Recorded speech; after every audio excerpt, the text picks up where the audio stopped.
Harrison had a superb 2019 season on the Isle of Man, winning the biggest prize in road racing, the Senior TT, and claiming a third successive Southern 100 Championship crown.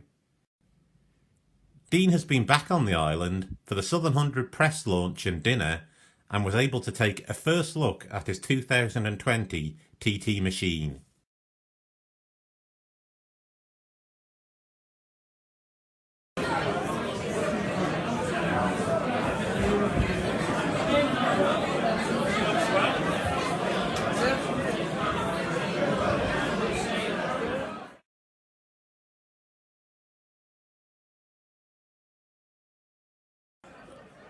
Dean outlined his plans for the forthcoming season, beginning with testing in Spain in just a few days' time.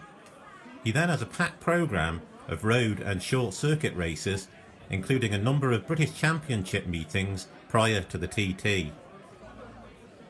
Dean firmly believes outings in the ultra-competitive British Superbike series sharpen his racing skills ahead of the TT.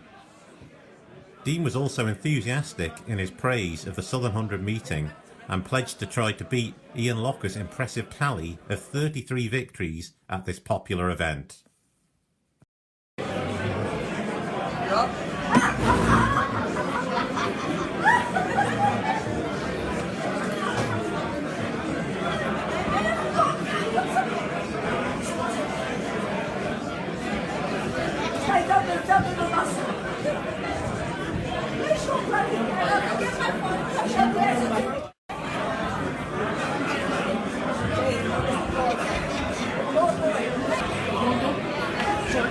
Sorry.